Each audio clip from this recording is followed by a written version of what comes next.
Hi, I'm Katie with Joyful Forklift, and this is Chadzilla. Well, Chadzilla, it is a privilege and an honor to sit with you today. I'm so happy to be in your presence. Thank you. Thank you. You're so welcome. I'm very happy to be in yours too. Seriously. Yeah. And I shall I call you Chadzilla? That's fine. Yeah.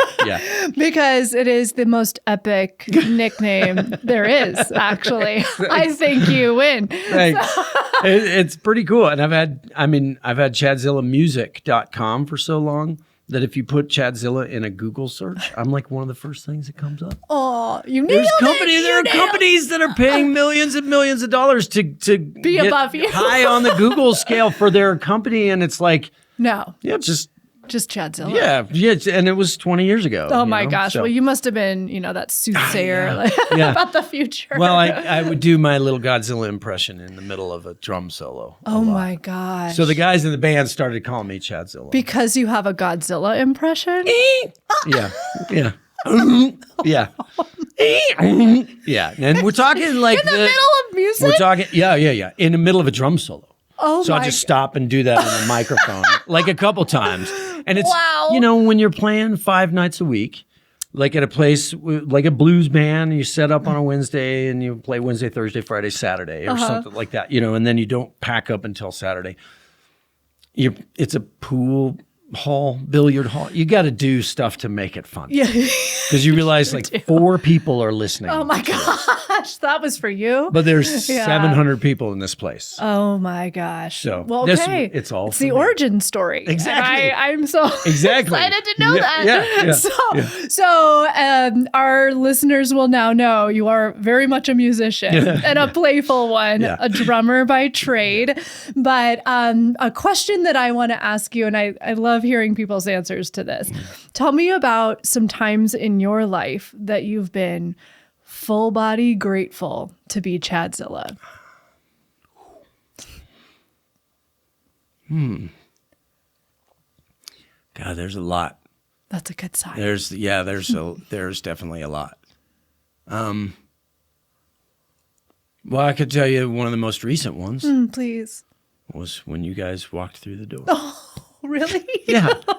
Yeah, seriously. Oh. Because my band, we're playing this beautiful song that how did I know that you would know, and we're just starting to work it up. We got a couple gigs coming up in the next couple months, and just, we try to pick really cool covers that we respond to. Mm-hmm.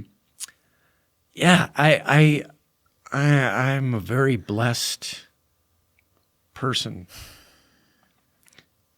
because I feel like I just wake up with that. Yeah. Wow. Have you always felt that? No. No, it took me a long time because I played, as a drummer, specifically as a drummer, there's so many things that go into you being in a band, backing up other people, being part of their musical vision, trying to add musical ideas, but a lot of times, and this happened a lot of times, being told, you take care of the drums, we'll take care of the music. Oh, ouch. And people, right? And but you're like, I am the music. I'm part of the music, and I'm just hearing things that are just mere suggestions, and and so you struggle. You just put your head down, you close your mouth, and you just do what you're told to do. Especially if you want to avoid being a janitor. Yeah. If to be a full-time musician, you need to do what you're told to do. You got to do what you're told to do. And find your way through there, and I think one of the tough things too, and something that's made me appreciate being me now, is that I've been in bands that I felt at the end of my tenure with these bands very undervalued. Mm-hmm. And the saddest thing is that I thought the whole time that they wanted me. in their band. But then to realize that they just wanted a drummer. Yeah. Any drummer will do. Any drummer just to fill the seat, keep time and do what they're told to do. But it was really that was a hard thing to deal with mentally, because I really thought that they liked me. Yeah, that it was personal. Yeah, that they liked my style, my vibe musically, you know, my feel of a drummer, you know. And like I think I've even told my students this a lot, that, you know, 50 Ways to Leave Your Lover, if you know that song. I love that song. It's amazing. It's like something I make sure that most of my drum students learn how to play, because it's such an iconic groove. I've played it 10,000 times. I've taught it 1,000 times. I will never sound like Steve Gadd. Because Steve Gadd sounds like Steve. That's right. And the toughest thing is realizing that these bands that I thought we were jiving, I thought that they liked that stuff about me, that it was my personality and my musicality. And then to realize that, no, that wasn't it. They just wanted just somebody to fill the seat. And so that, I've said for a long time, you know, that you don't know joy unless you have suffering. So you knew suffering. Yeah. Yeah. And I mean, because it's music, it's art, it's so personal. When you're out on the road with a band and, you know, the transmission is leaking fluid, and we're driving, you know, to a Walmart parking lot to buy a new RV that we bought on Craigslist. And I'm like physically pouring transmission fluid into the transmission as we're driving there, and it's just going straight through the transmission, leaving like a 3 mile, you know, like stain of transmission fluid on the highway. And, you know, but we're like struggling because we have a gig in Portland that night. You got to get there. And we're in Tacoma, Washington. Like it's like battle. It's kind of like, you know, it's the closest thing I've ever felt to being in combat. Wow. You know, and I thought these were my brothers, and I thought we were doing this together. And, you know, we drive to Portland. We basically, you know, load onto the stage, and then my buddy Rumley and I like go through the whole thing, tighten up all the belts until 5 o'clock in the morning. Underneath the RV that we just, so we got our RV, put all our stuff into the new RV, and just left our RV in this Walmart parking lot. I mean, it was crazy, but it's like you think that's bonding. Worth it. It's this bonding moment, and then you realize, like, nah, these guys are just painful. Yeah. Wow. So what changed? So when did you feel seen for your voice, who you were? When I was lucky enough, or not, I don't know if lucky is the right word, but when I earned my way up to not having to just play whatever gig came along, to be able to pay my bills. And so, you know, it's funny too, a lot of people hated COVID 2020 because it upended everybody's lives. But I actually thought it was a really good thing. And I even thought, like, in March of 2020, this is going to reset us all. This is going to reset the music business. We're going to go back to realizing what's important. And I kind of realized 6 years after that I'm one of a few people that tried to actually reset stuff. You know, take advantage of that opportunity. And so I have positioned myself in a way to where I don't have to play music with people that don't value me. Wow. You know? Yeah. And it's okay. Yeah. You can say no. Exactly. Yeah. I could say no, because back in the day, like the mantra was yes. Whatever. Anything, because, and I've said this for years, and some people in my life get so tired of hearing this, but I'm glad I'm a decent musician, because I'd be a really bad janitor. I you know, like I wouldn't, if I had to have any other profession, I probably wouldn't be very good at it.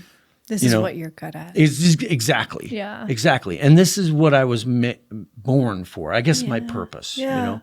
And so it's like, it's felt like it's just been brewing and brewing and brewing and brewing. And, you know, I released a song last week called Monday, just a single, right? Which is kind of trying to redefine Monday for people. And it's about the first dog that I ever had, you know, and Monday as a musician is amazing. Yeah, Monday's the best day. Because you're working all weekend and craziness, and then Monday you get to relax and wake up and just cuddle with your dog for 3 hours. Yeah. You know, and then kind of get on the day. So like it was nice to release a happy song too, you know. Totally. And it feels good because it's funny, like I've played that song with bands in the past. I wrote it a long time ago, but never recorded it.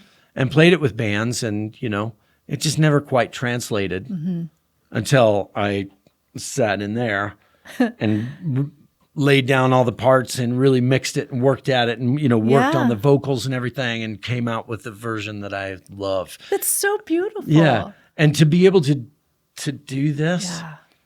To have what you need. Yep. And to, wow. Yeah. And to walk into this place, you know, and to be able to make music and share with my students, but also share with my bands, and then to just be able to be creative. I mean, I've put out quite a few solo albums, you know, just because I can. And my second solo album was primarily written, recorded, and mixed between the hours of 12 a.m. and 5 a.m. Woo! Over a 6-month period.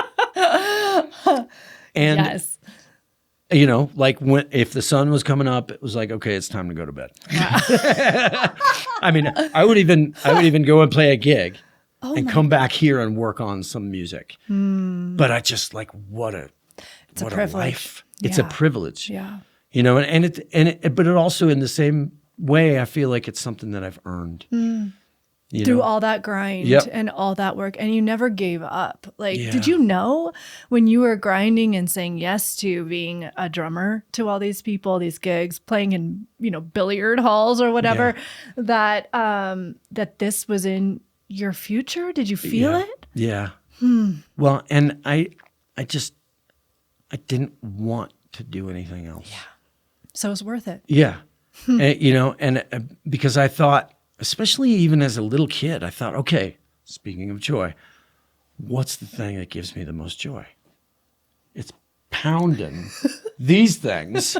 Because, you know, I was kind of I mean, I hate the term nerdy, but I was kind of a nerdy kid when I was growing up. I was the fourth child, you know, kind of forgotten.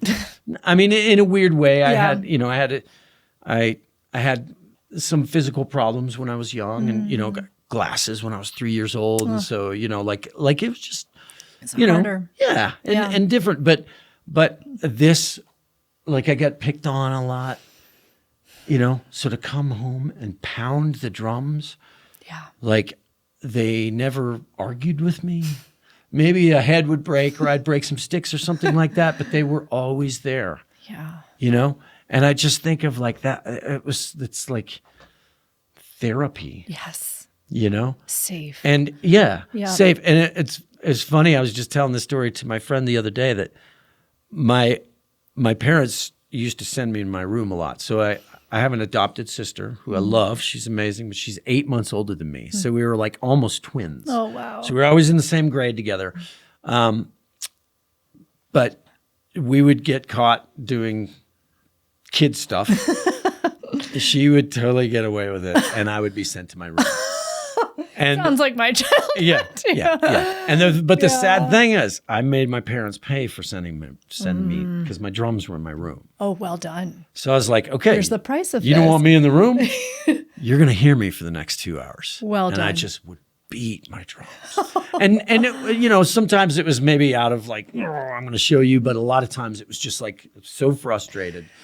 That's the way to release it. You know. Wow. And so it's almost like, I think I try to share that with all my students too. Like, this is the best medicine because, you know, like if you're feeling down, I mean, it's funny how you could just pick up a guitar or sit at the drums or play piano play the recorder. But it just, even if it just mentally gives you just a little bit of a break, you have a chance to get out of the doldrums. Yeah, it's like a vessel, like a portal to get those things out of whatever that, angst is. Where it is in the body. Yeah. Why do you think it's the best medicine? I mean, something I ask people a lot is there a spiritual component to joy? And I think maybe another good question for you is there a spiritual component to using music and the physicality of it to like process emotions and hardship and suffering? Yeah, I really think it is. I just think of like just drumming, like drumming. And I'm not a musicologist so much or a music historian, but I know that like drumming in Africa, in different parts of the world, the Middle East and, and Asia and in the Pacific Islands. And, drumming was always a part of celebration, but also a part of like, funerals. And so it was like, worship services, but weddings and birthday parties and just like just feeling that energy, and I think it's such a great way to get in touch with yourself, because it could, even if it's just you picking up a guitar and playing a guitar, that is your moment to just be in your own world. Yeah. And it's cool. I've been working on a song with a friend of mine. It's called the Mix Bus. Mix Bus. Yeah. Good title. If there's enough of us in the Mix Bus, that you sing for one, you sing for all of us. And I just think of that mixer, right? And of course, I relate everything to music, which is so spiritual for me. Yes. That all of us are different channels on a mixer, right? Yeah. Individual, right? Yeah. We get our own buses to reverb and to a compressor. Or we get our own EQ settings. We can route all these different things, but eventually we all are summed to the mix bus. Wow. That we all have to figure out how to live together. Wow. Right. And I just love that imagery of like that we're all individuals, but even at the end of it, we all still have to come together as a community, or else we're Unabomber out in, a tiny little shed in Idaho, living completely alone, afraid of human beings, know? And so I think like in a cool spiritual way for me, that if I am the best self that I can be, I'm better for my community. And if I'm trying to help others find themselves, then that's like social work. Yes. It is. And then you add in the musical artistic component of it, of music being able to express yourself. And that's it. If everybody feels like their voice is important, then I don't think people will want to keep that from others. Yeah, and it's like you're saying your voice is important. The creativity of like the spiritual creativity. It sounds like of sitting with a guitar when you're feeling something. Is exploring the beauty of the voice, and then you're teaching people, and it belongs. Yeah. It belongs to everything. Yeah. It's not meant to be in isolation. Right. Yeah. Yeah, because like we have to live together, right? And people that are sad all the time, or depressed, or like negative all the time, that's what they push out to the world. Yeah. I wrote a song years ago. It's funny how catalog. If you just go and listen to any of my music, you'll know exactly who I am or what I was going through at a period in my life. Writing music is that therapy for me, and especially lyrics, writing lyrics. But I wrote a song called "Invisible Stranger" about a moment that I had it's crazy. We were talking about cats earlier. Mm-hmm. My cat left. She was an outdoor cat. We come in and out, but she was gone for 10 days. Oh my gosh. I think it was day 7.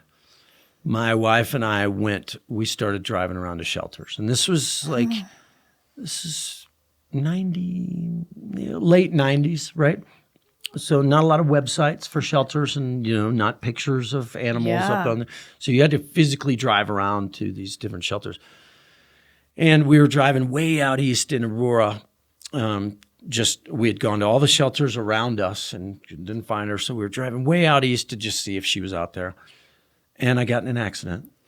A guy pulled. There was a big box truck in front of me, and the box truck pulled into this right lane to turn right. And the guy sitting, waiting to turn left, opposite the direction we were heading, couldn't see us behind the truck. And so, I T-boned him, right? I could still see him doing this in my mind. I'll never get rid of that photographic image. And it was an older guy, ended up being like a German man, had a German accent. But I hit him and I jumped out and I was just screaming and yelling. I was so angry with all the frustration, searching for the cat and just all that frustration. I just couldn't believe, man, we totaled our car and this was before cell phones and all this. So you had to wait. And I jumped out and I was screaming and yelling, didn't even check on my wife, which was sad. I learned how to be a good. It was a good lesson. But I'm jumping out, I'm screaming, and I feel this tug on my shoulder. And I was like, what's this? And the guy's like, are you all right? Is everyone all right? And I was like, yeah, I'm just really, really angry. Yeah. And he turns me and looks at me in the face and says, is your ego bruised? Oh, really? Yeah. Oh my God. And it popped me out of this anger. And I was like, maybe I should go check on Joyce, my wife. I should go check on her. And I kind of go back over the car and I look back. No one? There was no one there. Yeah. I never, ever saw that guy ever again. Oh my God.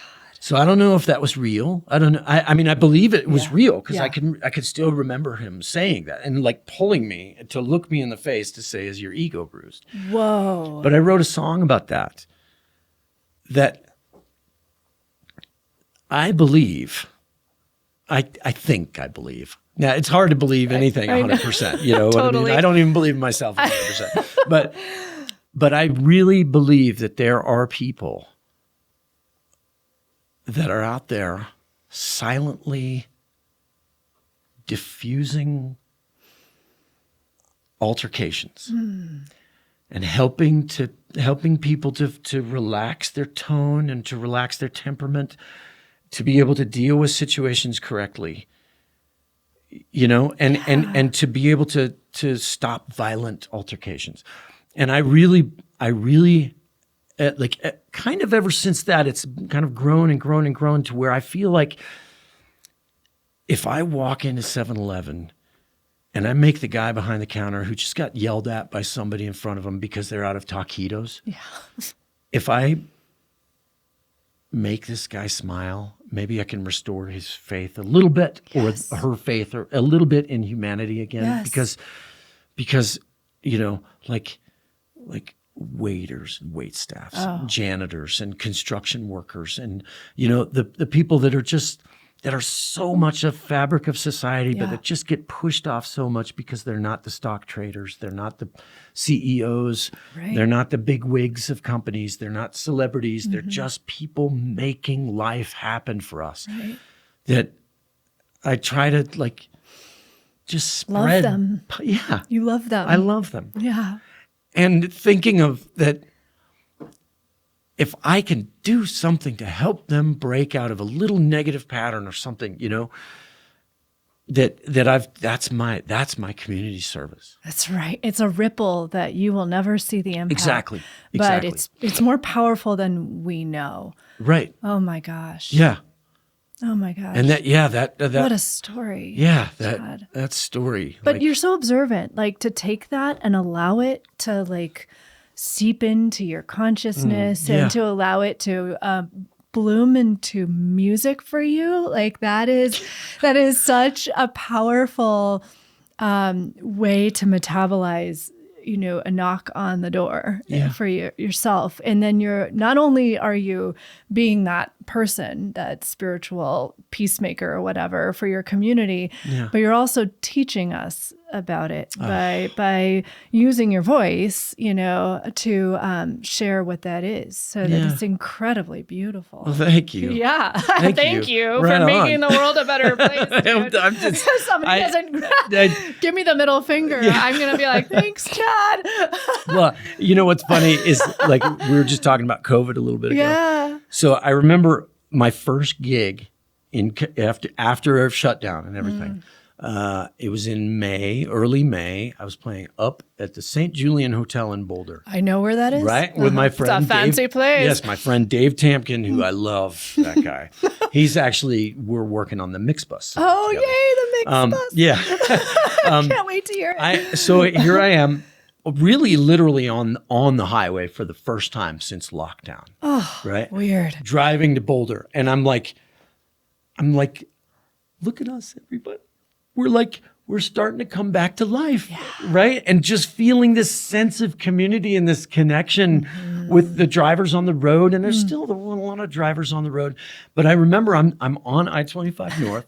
I'm getting ready to get over on 36. And I see in the rearview mirror behind me this truck. It's weaving in and out. And I'm like, oh, here we go. Here comes something. And the guy gets over. I'm in the right lane to go on to 36.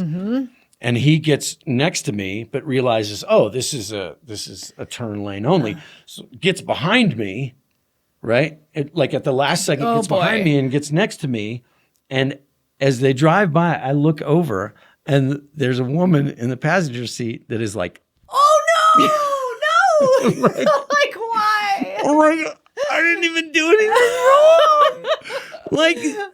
I just went from like this complete sense of like, guys, we're doing this together to then getting the middle finger. But it was just this little reminder that, well, there's work to be done. Exactly. There's work to do. Yeah. Hopefully they were at that concert. Yeah. Oh my God. Yeah. So funny. But I remember even that show, I go up and I kind of mentally, spiritually dealt with that on the way up.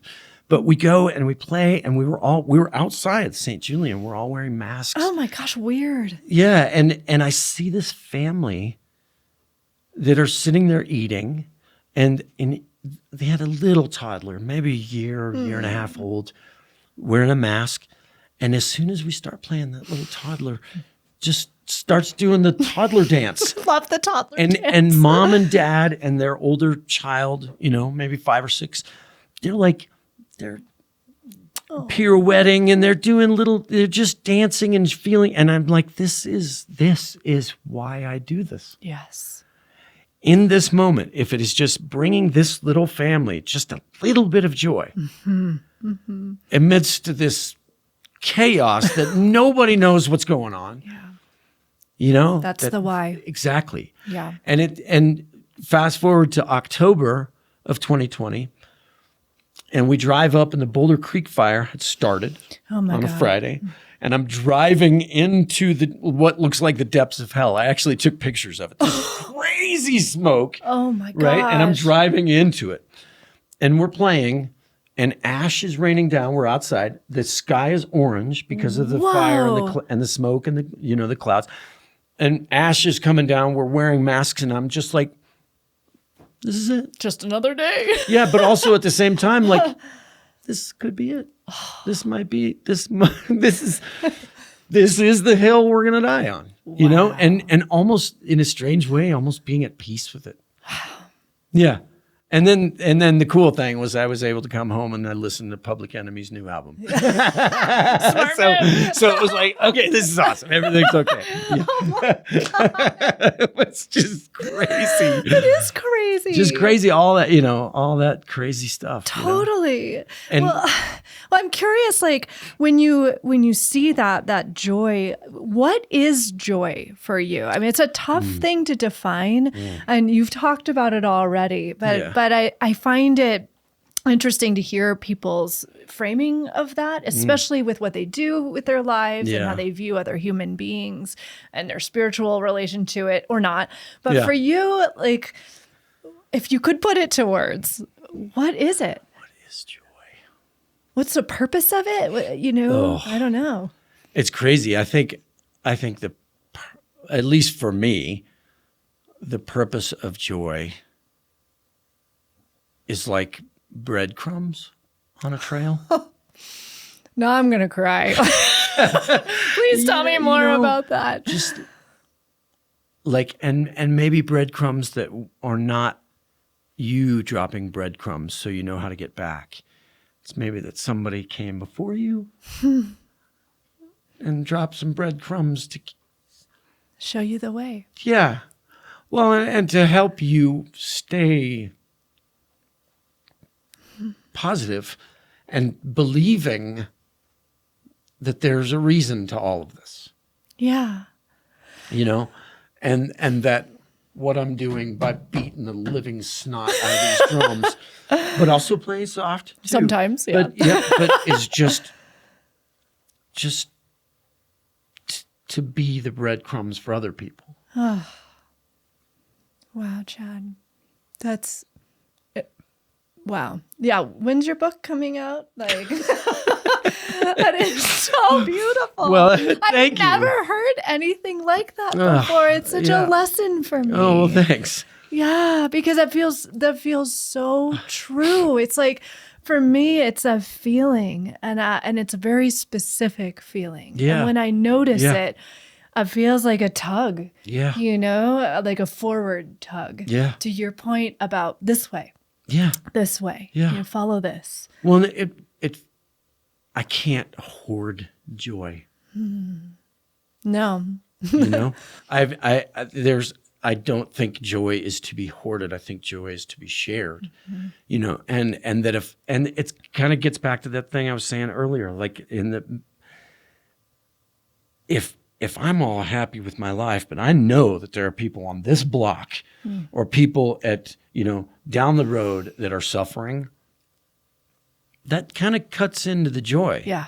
Yeah. And if I'm not, at least if I'm not actively trying to help people's lives, at least I'm not trying to hinder their joy, And that's what I feel like is almost like the disease that we're going through right now, is that there's a lot of forces that are trying to hinder people from feeling joy. Yeah, I mean, that's a question I ask people. What do you think is happening in our culture with joy, and what are some things, and I feel like you've answered this already, that we can learn to do I love this, to get out of the way of other people's joy without, thinking that we won't receive it ourselves, but also to create ripples so that our communities and our people heal, Well, I think something that I've come to, at least in all the years that I've been trying to pay attention, which I feel like I've been trying to do since day one. I feel like you have too. It's funny, but like, again, an album that I released a couple years ago is called Day One. Perfect. That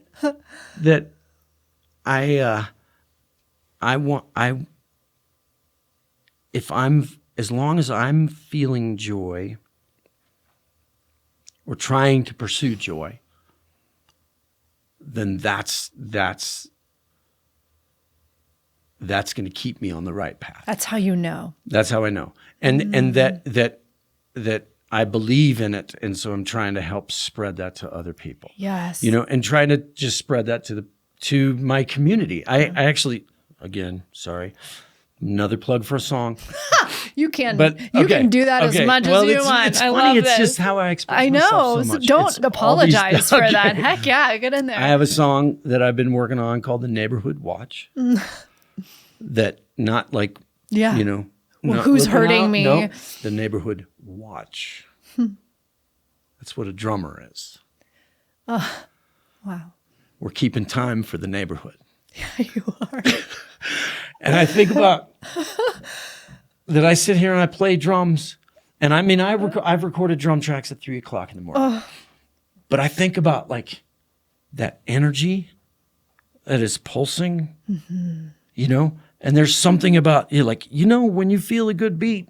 Oh, I'm already moving with you, and I can't even hear it. Exactly. I tell all my drum students, like, if you're playing a beat and people are doing this, something's wrong.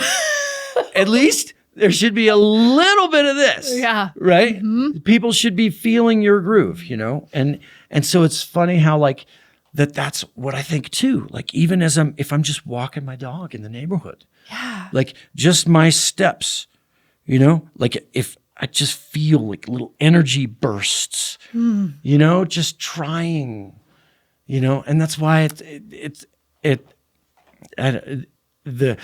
upside of that is that it's a very joyful thing, but the downside of that is it can be very depressing. Mm-hmm. You know, when I'm driving to Boulder for the first time in 2020 and being like, look at us. And then that just is seeing like, wow, you know, how much people are still hurting. Yes. Yeah. You know? Absolutely. And I think in the past, when I was younger, this is back to one of your early questions. Mm-hmm. In the past, when I was younger, it defeated me because I wasn't joyful enough in myself, who I am, my musicality, my color in the texture of the fabric of society or whatever, you know, like my density or what I am adding to the fabric of this society. Yeah. You know, that when I was fragile, that things like that would just crush me and defeat me. But the stronger I got in my own personality and who I am and believing in myself, you know, that I'm able to withstand some of that. It's like a suit of armor, even though I don't want to wear armor. No, but it's not armor in a battle. It's an armor to protect the pure nature of who you are and what you're trying to do. Just a little piece of armor right here. That's right. In front of this. Yeah, I don't think it's a suit. Yeah, Feels like protect the heart. Yep. Yeah. Yeah. Because if I lose that, if I lose that connection with myself and with other people, you know, and it's cool that we're talking about this from a musical perspective, because every time you play with people, you have to connect. Exactly. And I have so many adult students that are really in their own world when they're playing in an ensemble that I'm running. And I try to find so many creative ways.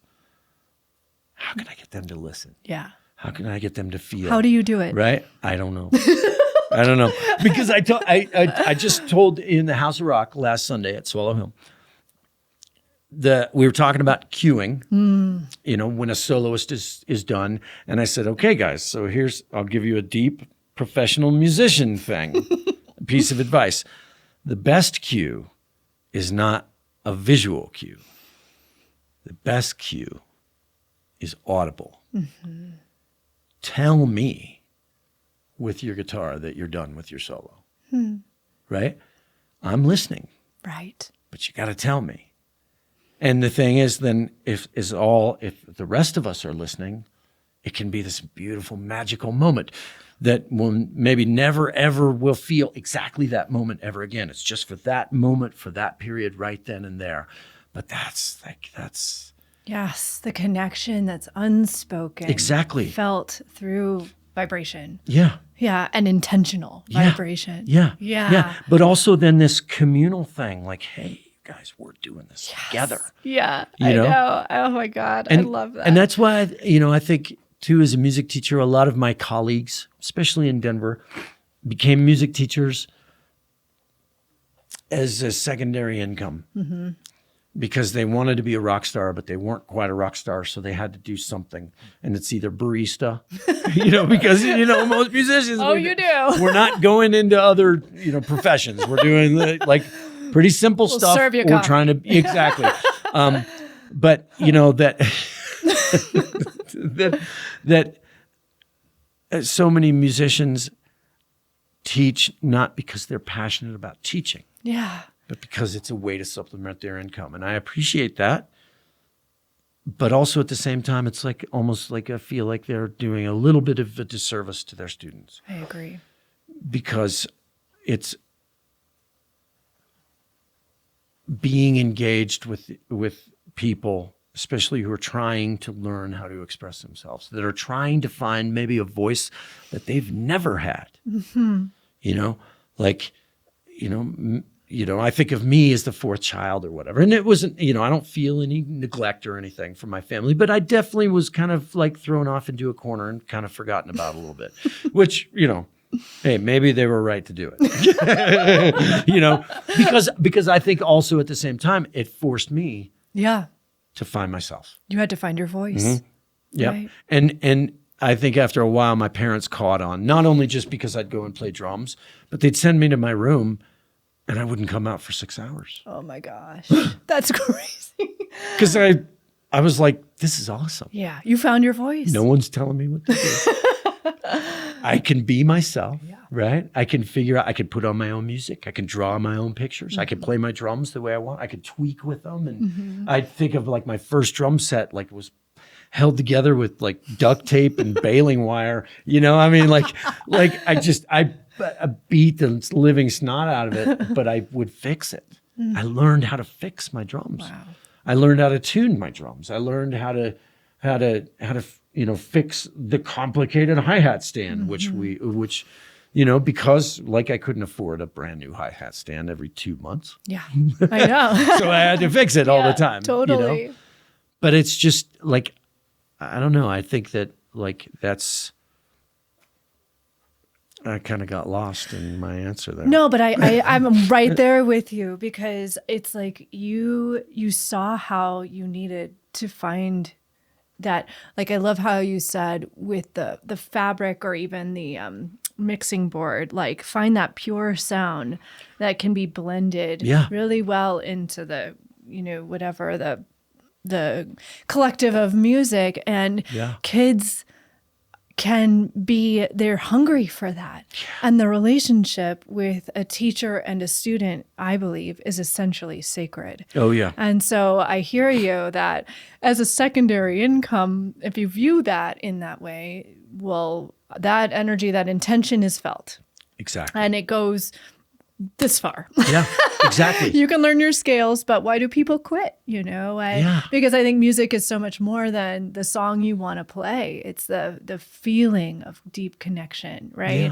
Yeah. And for you to know that about yourself and to observe what you needed as a child, and now house all of these people, children and adults, and be this is where you could find that and develop that armor, because you believe in it in yourself is what I'm hearing you say. Yeah. And that is magic. Yeah.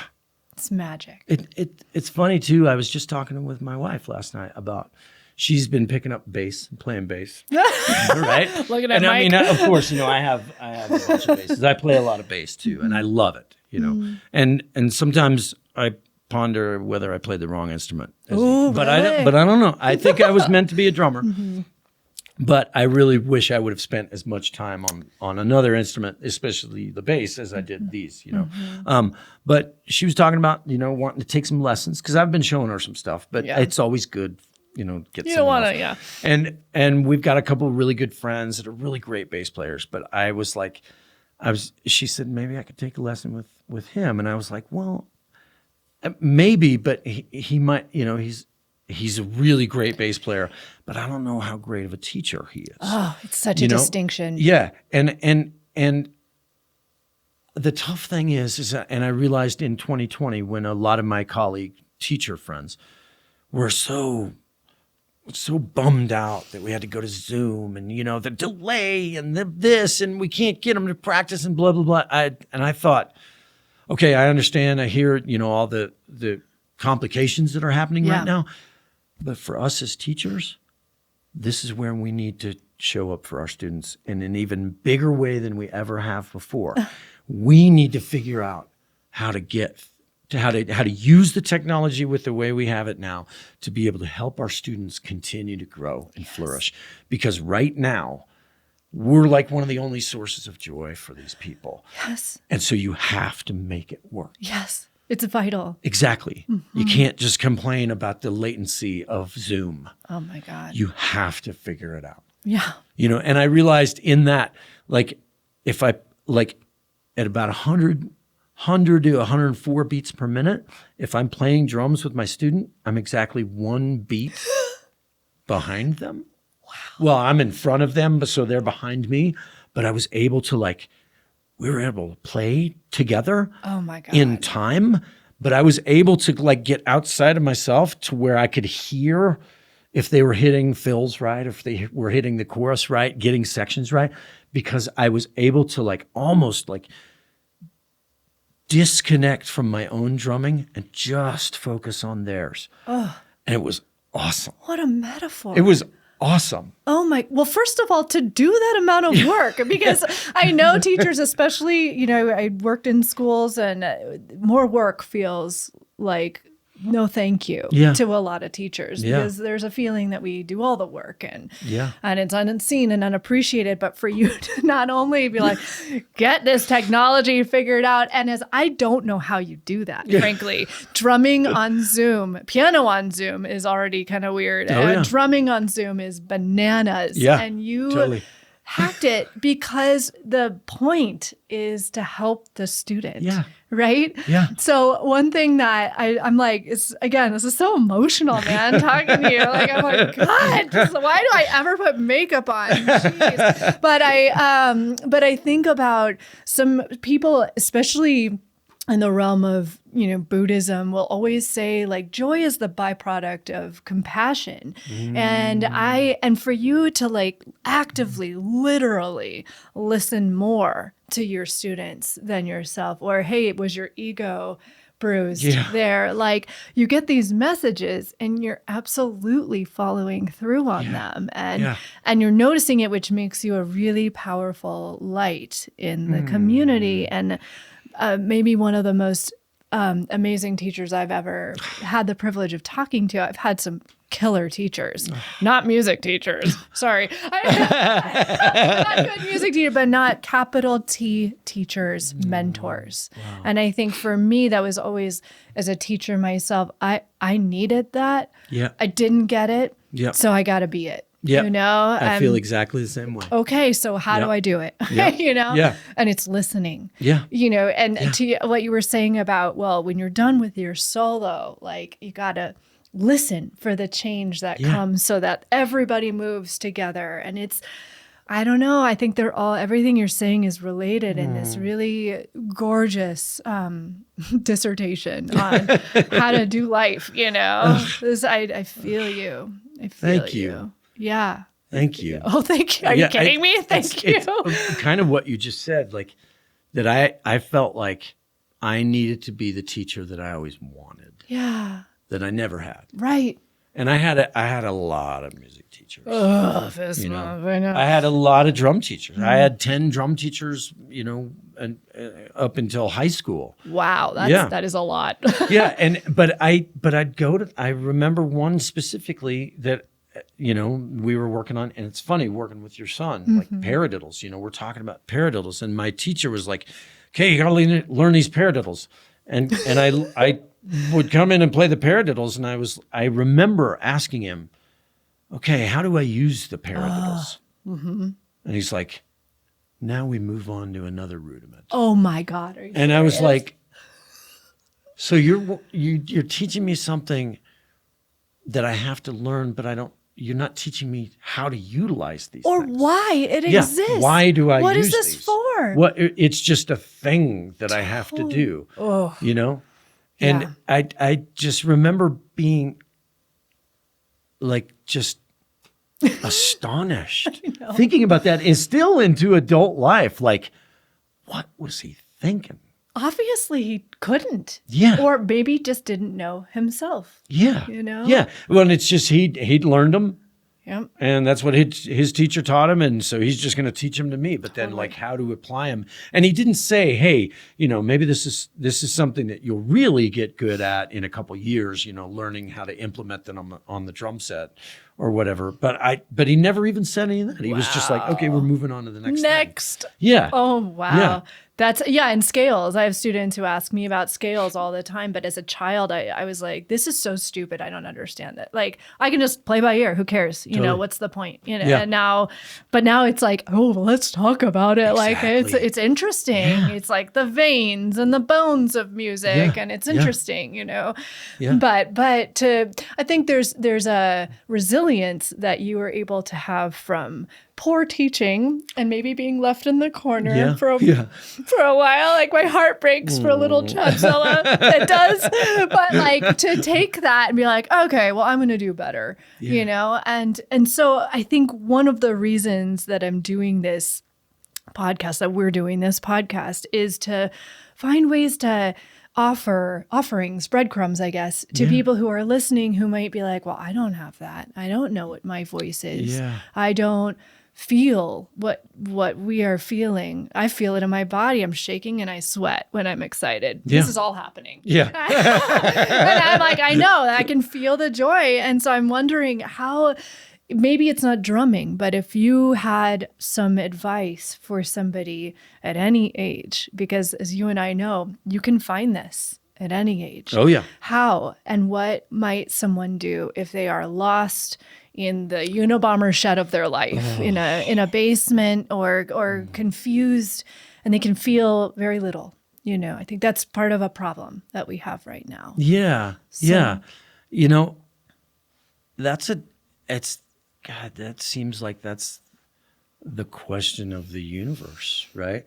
And that's almost like that's what it feels like to be a teacher, is to find what a person, trace back, something to their childhood. Because I think about drumming. Every time I play the drums, and this is now, it's just is so common. I don't even have to acknowledge it anymore. Mm-hmm. I am transported back to so many times when I was a little kid playing drums.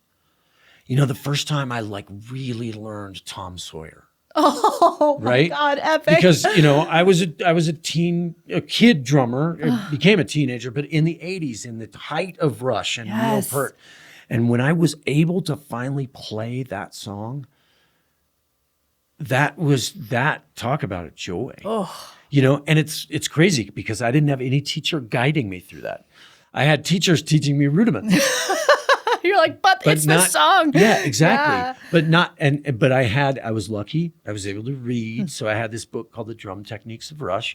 So, and I was listening to a record. Yeah. Headphones on a record. Oh. I would play that record over and over again and play along with it. But whenever I play the drums, I can go back there. So it's like this, it's this connection to my childhood. And it's, here again, this is another song I wrote. Go, do it. It's all relevant. Playground. That, the first verse of this song that I wrote, is about I just still can remember. I can see it in my mind, being this little kid going out for recess, right? And, I say here comes another round of the red balls, coming at me but I mean, just, kids throwing balls at each other and stuff. And I end that verse with, and I duck behind the swing set, too young to feel the hatred yet. Yeah. So trying to remember a time before I knew evil. Yeah. Before I knew real anger. Before I really knew what human beings are capable of. And so it's like to get back to your question, to try to help someone what was that thing that you were doing when you were 7, 8 years old that brought you joy? Right? Was it cooking? Was it drawing? Was it dancing? Was it, and then try to help people foster an environment where they're able to do that. And that's the beauty of music, you know? And I think about like 100 years ago, before recorded music, everyone played music. Yeah, it was the only way to entertain yourself. That's right. Families would play music. I mean, I just think of like how many pianos were in American households 100 years ago. Right. Guitars. Right, and live music. Yeah. What live music was then is so different. Yeah. It was just, part of the fabric. Yeah. Right. And it was like, it was just like, I love, I teach at a folk music school, and they love to quote I forget, it might have been Pine Top Perkins. It said, all music is folk music. Maybe, no, that was actually might have been Louis Armstrong. Was it? Oh. Said, all music is folk music because it's played by folks. Yeah. That's perfect. And I love, so my wife, he's right. My wife Tanya is from New Orleans and we go there a lot. And I've played there a lot in New Orleans. And one thing that I absolutely, absolutely love about New Orleans, everyone plays music. Oh, it's in the fabric. Like the valets, the waitresses, the guy at the convenience store, the person, cleaning the horse poop in the parades after the horses, everyone is a musician. That's like, what a cool thing to think a connecting thing in that city. Yeah. That city was the first place in America where slaves were allowed to play music in Congo Square for 1 hour a week. Really? Yeah. Oh my. And they still have the in Congo Square. Yeah. Do you know Congo Square? I don't. Yeah. It's just this small little place, but like here, and I just think back to this, this is 400 years ago. This is before, the United States was even a country. Right. That all these pious slave owners, Catholic, had just gone to church and they were like, we feel so gracious that we're going to let our slaves play music for an hour on a Sunday from noon to 1. Wow. But I can't. That's crazy. But I just think like rock and roll. Yeah.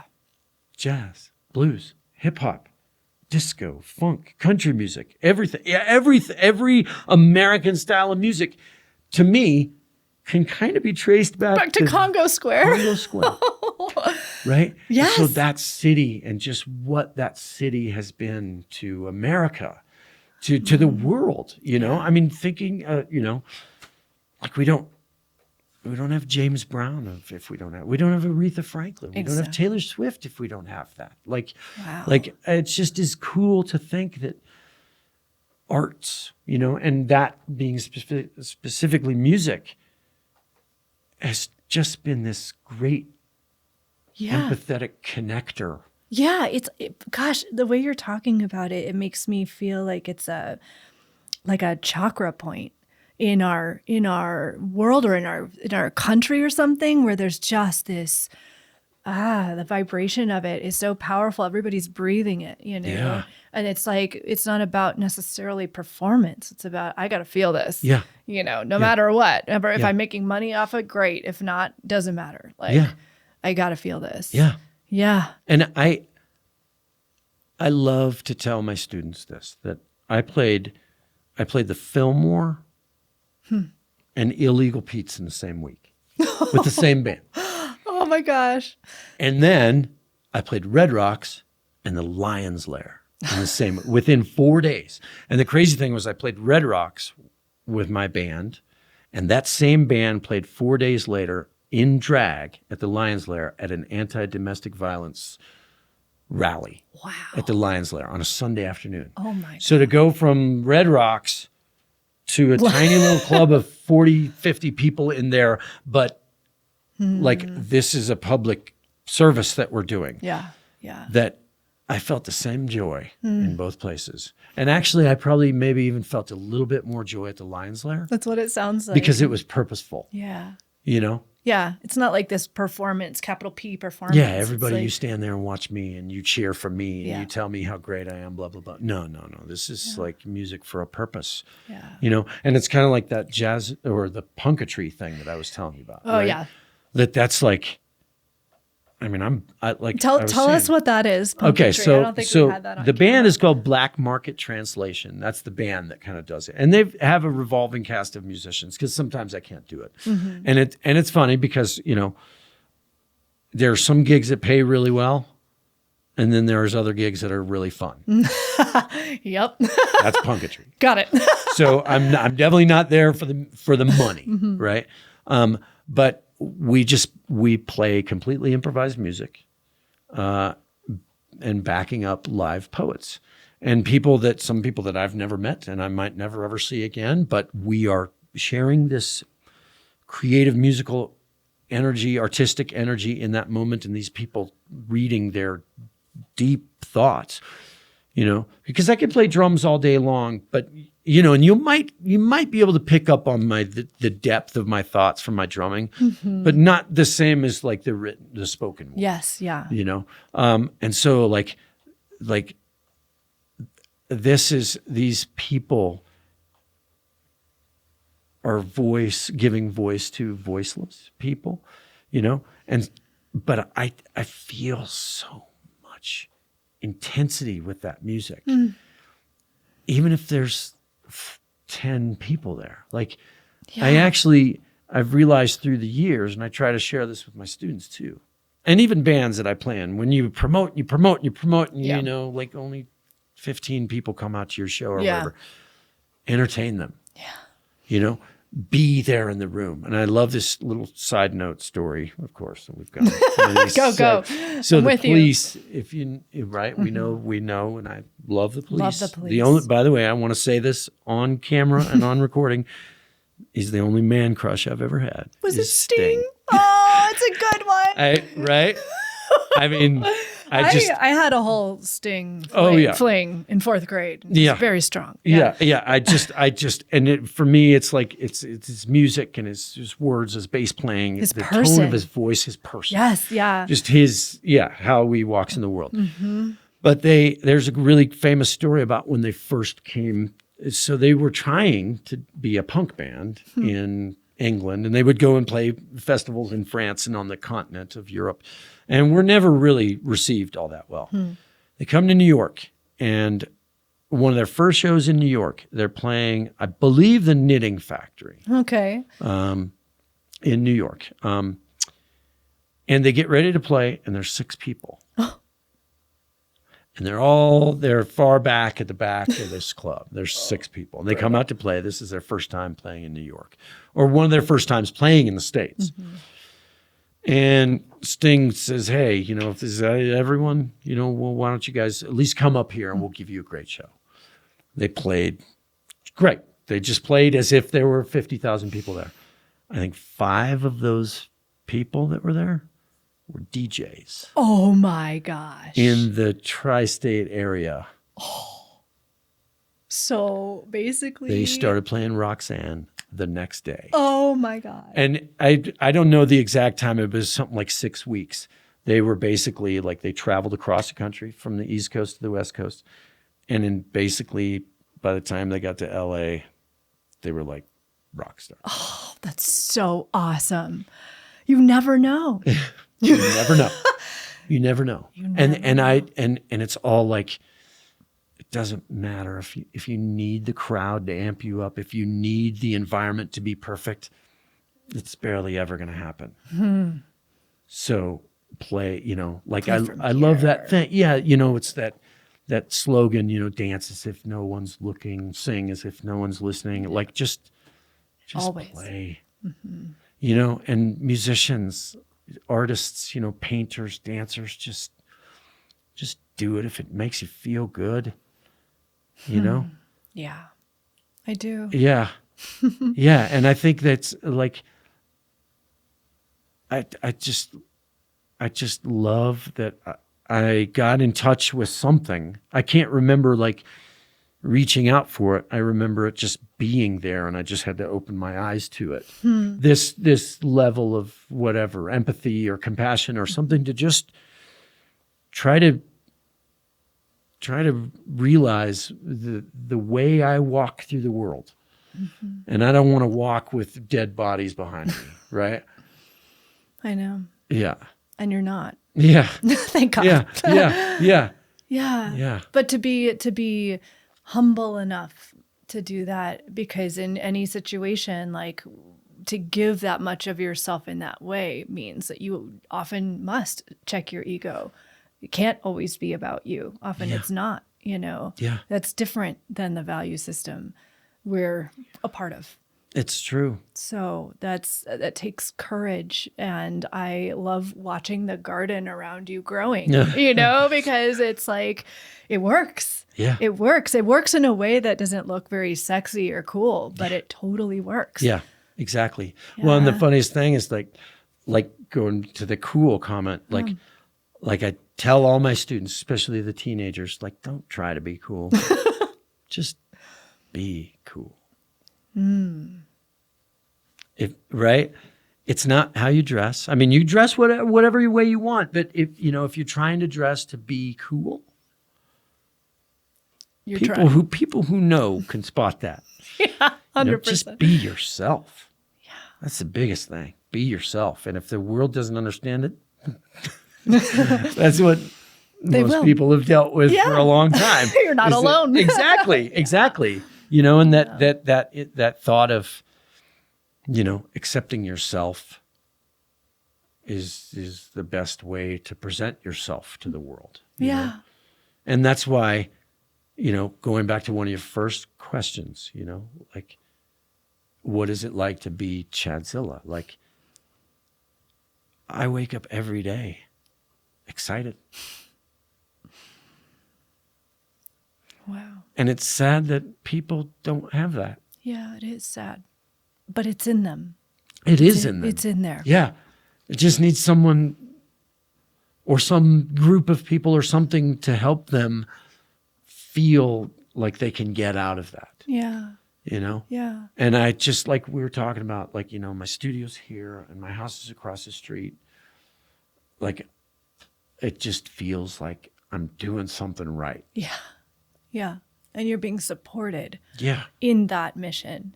Yeah. Without necessarily asking for it. Yeah. That's a good sign. Yeah. And even deeper than that I'm not trying to connive my way. Yeah. I'm not trying to convince people to give me the opportunities, Right. I'm not banging on people's doors expecting respect. Yeah. Or expecting some kind of gratification or so, like. Totally. Because that's, 20 years ago when I was playing in bands and I thought, wow, these guys really like me. Yeah. Then to realize, like, I guess they really don't. And I just came in and I felt like I helped these bands become better, and just, one band in particular, like, wasn't even really a band until I joined it. And now they're able to still do something that's pretty powerful and epic for them, that they do every year around Thanksgiving time. And we had done it first, as a trio, but now it's grown to this big, massive thing where there's 60 guest musicians that come and play. Wow. But I had to stop doing it in 2016 because I just was like, I just am not, this is not. It's not yours anymore. Yeah. Maybe, yeah. And I kind of, like, I kind of was out of that group and that band, and I kind of dipped the toes and kind of came back in. And then when I realized, like, nah. I'm out. This is actually kind of killing my joy. Yeah. And good for you to know. Yeah. Right? Instead of being pulled into something that looks so. And I'll see friends, big. That still do that show, because, like I said, there's 60 musicians, and they'll say, you don't want to play, you don't want to play this a couple big shows every year. And I was like, not really. Not for this. Wow. Yeah. Yeah. And but it feels good that I don't have disdain for them or whatever. And, yeah, it's well, you're so grounded in yourself. Yeah. It's okay that they do that. Yeah. And it's okay that you don't. Yeah. It doesn't matter because you are doing what you want to do. Exactly. And it's good. Yeah. Yeah. It's really good. Yeah. Yeah. Well, is there anything that you want to add to this concept? Any questions for me or whatever? This is your space. Preach, man. Let's see. I think I feel very, I've been trying for about a year or two to try to figure out a better word than lucky or blessed, because I feel like I've kind of earned this. Yeah. So it's like, but I feel blessed that I've been in the right places in the right time and been in the right headspace to be able to attract positive energy to me, and it's like this being something, this moment here, this conversation that we're having means something, because a lot of times I don't do it for any accolades, right. Like seeing people smile. Well, and that's like my song that I put out last week about Monday. Yeah. Right? My little dog that the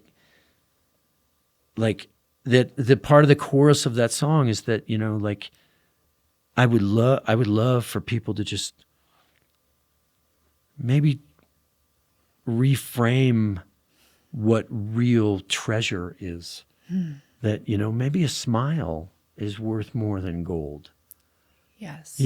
And that happiness doesn't come from outside.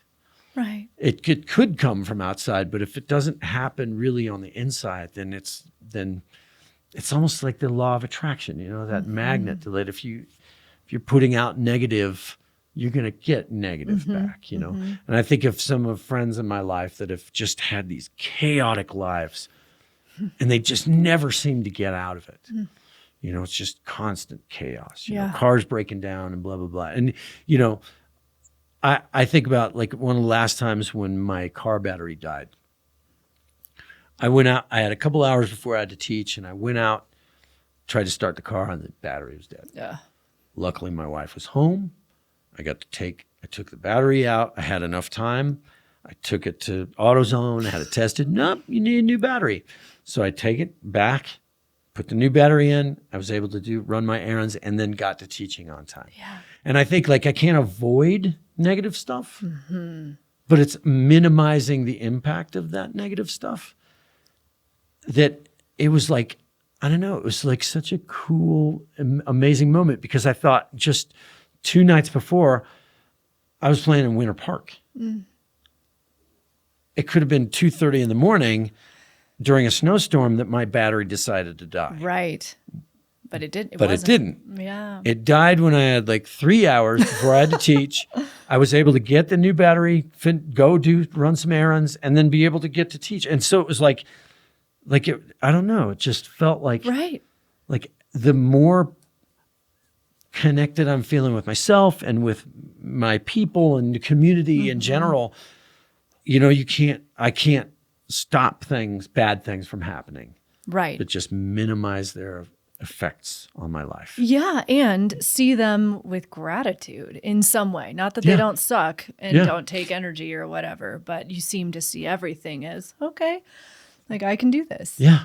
It's all good. Yeah. It's almost like every day is like a college class, which is, it's another lyric of one of my songs, Yes, it is. Right? I mean, who needs church, man? I know, right? Well, and it's funny. There's a song on that album that I was telling you about that I recorded from 12 a.m. to 5 a.m., for the most part over 6 months. There's a song on there that I have called It's All You Got. And that at the end of that song, I say, church is everywhere. And everywhere is a fight. So it's like, I just feel this this, like, everywhere I go, I have a choice to either be positive or be negative. Yeah. And, and it's almost kind of come down to this, for me, this binary choice, right? I think about this, is there kind of a hateful part of love or a loving part of hate? Or is there just love and hate? Yeah. That it's like night and day. Yeah, dawn that's still kind of day. Once the sun starts coming up, night is over. Yeah. So, and I've always thought like, Yeah, I see what you're saying. Right? Like that you either love, and every decision you have, every altercation or even just scenario you find yourself in, you can either make a loving choice or make a non-loving choice. And I don't want to say evil because I think that's such a weird word. But you know what I mean? I do. And to have the mental space to have that discussion, because it's not always that easy, Right. You have to manage emotions, like to your point about getting out of the car and wanting to rage against this accident. Yes. And it's over time, I guess, being able to take a second, in which it doesn't take long, because it's not hard to assess hate or love. Exactly. Not that hard. Right. Well, it's funny that you just brought up that accident too, because something that I wanted to tell you about, kind of as the postscript of that story. The guy, the older man, who German accent, spoke pretty good English, no doubt, spoke English, but with a German accent, right? Who's to judge his knowledge of the English language? But, you get a good assessment of that. Right, exactly. As soon as the guy tugs on my shoulder and that altercation happens, I go check on my wife, and she's doing okay. The guy gets out because I hit him on the driver's side. Oh. He gets out of he crawls out of the passenger seat and comes around, and he's just like, "Oh, I'm so sorry. I can't believe it. I didn't see you. I'm so sorry. It's all my fault." Right. And it was like almost like begging for my forgiveness, kind of. Wow. Right. And I was like, "Man, it's okay. It's okay. It's just, you've been having a really tough day." And then, somebody, like, we were close to this warehouse thing. Somebody called police, and eventually, like, police came. And they're talking to the guy, they're assessing the situation. They're talking to the guy, and they say, "So what do you do?" And he's like, "I'm a gun dealer." Oh. He had like 30 rifles in his trunk. Oh my God. And I think about this. I wanted to get out and just pummel this guy. Whoa. If I would have started fighting with him, he could have opened his trunk, gotten out a rifle, shot and killed me. He sure could have. And, not that he was rightful to do that, but it's like, if I come out and start beating the crap out of this older guy, because I'm just a young, angry dude who's having a really tough day and can't deal with it, that he, in self-defense. He had the tools? He had the tools. Yeah. And because I was there around the cars, and when I heard that, like, I almost lost my... I could not believe that I felt like I had just avoided getting shot and killed. Oh my gosh.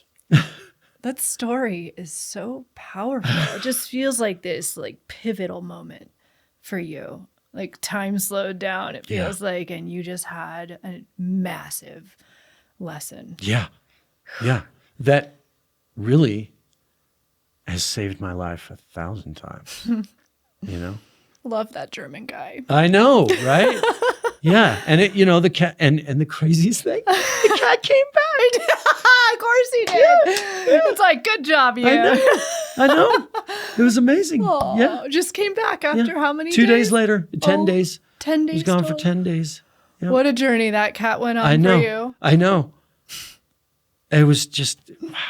Oh my God. But it's so funny. Like, it just seems like like at the root of all of this is just paying attention. And I know woke is such a... It's a confusing word. It's a confusing word for people, which I don't understand. Yeah. because even in the Bible, they talk about wake up out of your slumber, like Constantly. there's every spiritual book ever is talking about like waking up out of waking light, that Beck song. Yes. Right. Yeah, exactly. I mean, I just like to see. Exactly. Yeah. If you're just present and you're there and kind of going back to this, you can make a decision. You can either make a loving decision or an unloving decision every minute of every day. And the gift of making loving decisions is joy. Yeah. Yeah. And growth. Yeah. And it's cool too. I love to relate this to my students.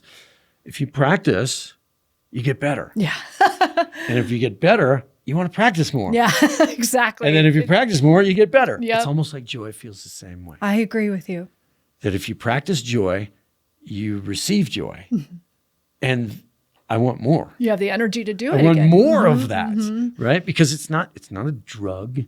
It's not some hedonistic thing or whatever. Whatever people do. We're in a free country. People can do whatever they want. But it's not. I don't know. It's just like. It's a free gift, an endless resource, and you can practice it. Yep. And receive it. And it doesn't matter who you are, where you come from, what you've done in your previous life, who your friends are or whatever, like the kind of music you like or the movies that you love or, we live right, my studio is right here by I-25. Every night. And I just try to think, okay, it's bringing them some kind of joy. Please don't die right now. But especially in the summer when the windows are open and it wakes me up 18 times every night so because the motorcycles and the drag racers on the highway, but I'm still trying to like. You can choose love. That's tough. Exactly. Yeah. Yep. Yeah. Yeah. Wow. You get a lot of practice. Yeah. Oh, that's shitty. I know. Right? Yeah. It's true. Yeah. Oh my God, Chad, thank you for being you. Thank you for being on this planet with me and for walking into my life and making it more beautiful than I even expected it to be. And I mean that deeply. Thank you. Thank you for taking this time. Of course. Thank you. I feel blessed and honored to share what I have, So grateful. Yeah. And it's a really cool feeling knowing that you're up there. Like I just think of like stars in the sky. That's so kind. And the majority of the sky is dark. It is. But there are stars in the sky. Oh, you're a big one. Oh. Planet star. What is that thing? That's Chadzilla. Planetzilla. Yep. Yeah. Oh, you're the best. Awesome. Thank you. You too. Thank you. You too. Drummers translate the rhythm of the earth to the ears of humans. This is the role of my friend and teacher, Chad, or Chadzilla. And it seems like listening to these rhythms, translating them, and playing with them in community describe a perfect recipe for joy. Music gives us all a voice, a unique voice that can call out to and blend in with other voices. You can listen to your own joy, pain, love, and rage in the same sacred space of music. And you will also find that your voice belongs to everything and with everyone. And what is more, it is not meant to be experienced in isolation. Music literally tethers us together. Chadzilla has spent a lifetime learning to listen to and love his own voice. He says, "If I am the best self that I can be, I am better for my community. If I'm trying to help others find themselves, that's social work." I keep coming back to these ideas when I think about how Chad listens and what he is listening to. That is, how he orients his hearing. He hears the spirit of love asking him to pause and check his ego. He hears the Spirit of love asking him to pause and make a loving choice in every situation, and that there is always a choice to be made in every situation.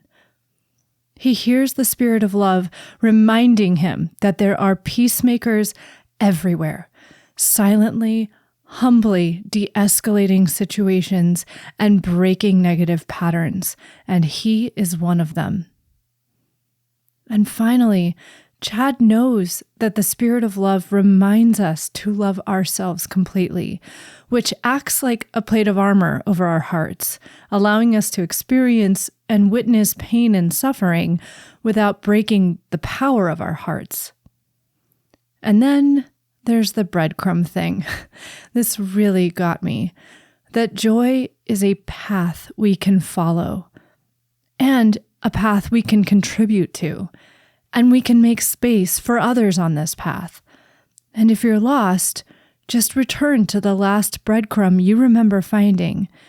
Go there and start again. The path is available to all of us, always. Chad is a person who listens to life and echoes the heartbeat of love for all of us.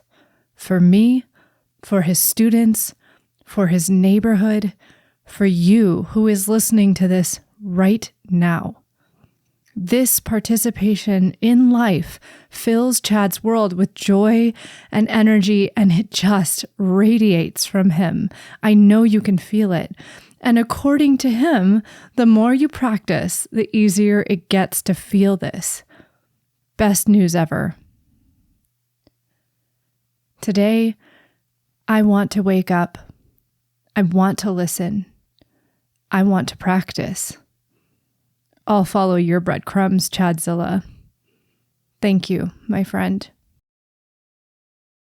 Hey, hope you enjoyed today's discussion. I ask each guest to share a song that brings them joy. See the show notes below for a song from today's guest. For more music, you can also find a link to the Joyful Forklift Spotify playlist. Help us continue to spread joy by subscribing to or following the channel.